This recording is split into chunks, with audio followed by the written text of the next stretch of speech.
दोस्तों, अक्सर मेरे पास मरीज आते हैं जिनको सुबह उठते ही छींकें शुरू हो जाती हैं, जिनको सारा दिन छींकें आती रहती हैं। कई बार तो पूरे महीने या पूरे साल भर वो इन छींकों से परेशान रहते हैं। उनकी नोज में इरिटेशन होता रहता है, एलर्जी होती रहती है, ईचिंग होती रहती है, नेजल कंजेशन हो जाता है, नेजल ड्रॉप आनी शुरू हो जाती है, नेजल रनिंग शुरू हो जाती है। और कई बार तो ये हालत भी हो जाती है कि उनकी चेस्ट में इतना कंजेशन हो जाता है कि उन्हें सांस लेने में भी दिक्कत होने लगती है। इसको बोला जाता है एलर्जिक राइनाइटिस।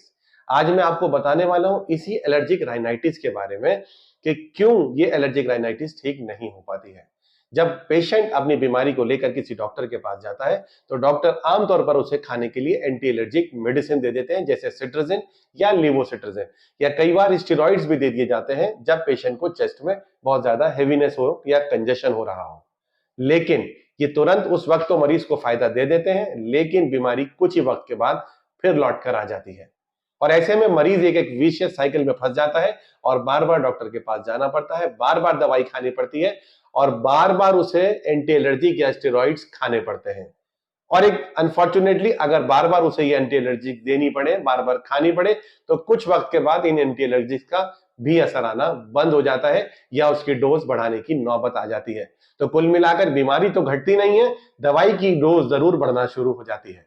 तो ऐसे में क्यों ना हम ऐसे नेचुरल ट्रीटमेंट्स को अडॉप्ट कर लें, कुछ ऐसी चीजों को अडॉप्ट कर लें जो घर बैठे आप बना सकें और अपने आप को एलर्जिक राइनाइटिस से बचा सकें। इसको ठीक से समझकर, इसके होने के कारणों को समझकर, उनसे बचकर और सही तरीके से इसका इलाज कर कर आप इस एलर्जिक राइनाइटिस से बच सकते हैं। तो आइए जानते हैं सबसे पहले इसके कारणों के बारे में। इसके सबसे मेन कारणों की अगर मैं बात करूं तो कोई डस्ट, कोई पॉल्यूशन, कई बार फ्यूम्स या परफ्यूम्स, कई बार आपका सीजनल चेंज होना, मौसम का बदलना, या अचानक आप घूमने के लिए किसी दूसरी स्टेट में गए जहां टेम्परेचर बहुत कम था, या टेम्परेचर का बहुत ज्यादा वेरिएशन हो जाना, या कई बार एसी के अंदर लंबे समय तक रहना, या ठंडे पानी का या ठंडे खाने का बहुत ज्यादा इस्तेमाल करना, ये सारे कारण जिम्मेदार हैं आपके एलर्जिक राइनाइटिस के लिए। तो इन कारणों को समझें और इनसे बचें। सबसे पहला नियम कहता है कि एलर्जिक राइनाइटिस को अगर आप ठीक करना चाहते हैं तो जिस कारण से एलर्जिक राइनाइटिस पैदा हो रही है उस कारण को अपने आप से, अपने शरीर से, अपनी नाक से दूर कर दें, ताकि वो दोबारा नेजल इरिटेशन ना कर पाए, नाक के अंदर जाकर इरिटेशन ना करें, जिससे कि हिस्टामीन जो कि रिस्पॉन्सिबल है एलर्जी के लिए वो रिलीज ना हो और नेजल रनिंग या नेजल एलर्जी या स्नीजिंग स्टार्ट ना हो। दूसरे नंबर पर आता है इसका इलाज। आज मैं आपको बताने वाला हूं 3 ऐसी प्रिपरेशन के बारे में जो आप घर पर ही बना सकते हैं, और एक ऐसे ऑयल के बारे में जो आप अगर अपनी नाक में कुछ दिन डाल लें, मैं यकीन से कह सकता हूं कि सालों साल और ताउम्र भी आप इस नेजल एलर्जी से, इस एलर्जिक राइनाइटिस से बचे रह सकते हैं। तो आइए जानते हैं इन 3 बेहतरीन प्रिपरेशन के बारे में जो आप अपने घर पर घर बैठे बहुत आसानी से बना सकते हैं। इसके लिए पहला फॉर्मूला जो आप घर बैठे बना सकते हैं वो है चौथाई चम्मच काली मिर्च का पाउडर, आधा चम्मच मुलेठी पाउडर, आधा चम्मच फ्रेश जिंजर, 10 से 12 तुलसी की पत्तियां। इसे पानी के अंदर आप उबालने रख दें और जब वो अच्छे से उबल जाए उसको छानकर आप सुबह में भी पिएं और ऐसे ही इसे बनाकर आप शाम को भी पिएं। ये एक बेहतरीन फॉर्मूला है जो आप घर बैठे बना सकते हैं और अपने आप को एलर्जिक राइनाइटिस से बचा सकते हैं। और एक और दूसरा फॉर्मूला मैं बताने वाला हूं जिसे आप बनाकर अपने घर पर रख सकते हैं। कुछ ऐसी चीजें जो आपके किचन में बहुत आसानी से मौजूद है और कई बार हम अंदाजा नहीं लगा सकते कि वो इतनी टफ डिजीज को भी बहुत आसानी से ठीक कर सकती हैं। इसके अंदर आप सबसे पहले ले लें 1 कप कोरिएंडर सीड्स, आधा कप क्यूमिन सीड्स, चौथाई कप फेनल सीड्स, 1 चम्मच ब्लैक पेपर और 1 चम्मच फेन्यूग्रीक सीड्स।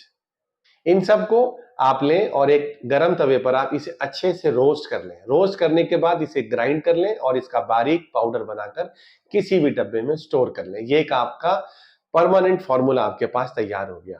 बहुत आसान फॉर्मूला है। सुबह में आप उठें, सिर्फ पानी के अंदर भी उबाल सकते हैं या आप आधा पानी और आधा दूध मिलाकर भी उसके अंदर उबाल कर और छान कर, ये आपकी सुबह की चाय का काम कर जाएगा और आपकी नेजल एलर्जी को भी बेहतरीन तरीके से दूर कर देगा। सुबह शाम इसका इस्तेमाल करें और अपने आप को नेजल एलर्जी से बचा कर रखें। तीसरा फॉर्मूला, उसका भी आप इस्तेमाल कर सकते हैं जो कि और बहुत सिंपल है, बहुत ही आसान फॉर्मूला है। उसके अंदर आपको सिंपली थोड़ा सा हल्दी का पाउडर, टर्मेरिक पाउडर और एक चुटकी भर नमक आप 1 गिलास पानी में उबाल लें और उसको जब वो आधा रह जाए या चौथाई रह जाए उसे छान लें और छान के आप उसे इस्तेमाल कर लें। ऐसा दिन में 1 बार या दिन में 2 बार करने से भी आपकी नेजल एलर्जी शांत हो जाएगी। अमूमन टर्मेरिक पाउडर को लोग स्किन के लिए ज्यादा समझते हैं, लेकिन यह स्किन के साथ साथ नेजल एलर्जी की आयुर्वेद में बताई गई one of the best medicine है, बेहतरीन दवा है। अकेली ये भी आपकी बीमारी से लड़ने में, आपको इस राइनाइटिस से, एलर्जिक राइनाइटिस से दूर करने में कारगर है।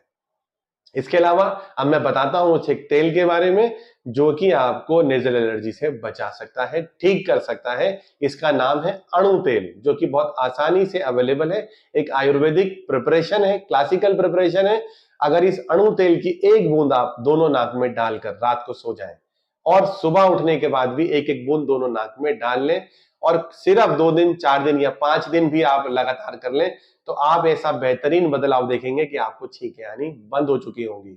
और अगर आपने इन दोनों प्रिपरेशन का, खाने की तीनों में से कोई भी एक प्रिपरेशन और नाक में डालने के लिए अणु तेल का, अगर आपने लगातार 1 से 2 महीने इस्तेमाल कर लिया, तो मैं आपको यकीन से कह सकता हूं कि आपको सालों साल और हो सकता है कि जिंदगी भर भी छींकों का सामना ना करना पड़े, एलर्जिक राइनाइटिस का सामना ना करना पड़े और परमानेंट आपका एलर्जिक राइनाइटिस से पीछा छूट जाए। मैं आज अपनी बात यहीं पर पूरी करूंगा। अगर आपको मेरी ये वीडियो पसंद आई हो, मेरे द्वारा दी गई जानकारी आपको अच्छी लगी हो, तो मेरे इस वीडियो को लाइक करना, मेरे इस चैनल को सब्सक्राइब करना और अपने दोस्तों के साथ इसे शेयर करना बिल्कुल ना भूलें।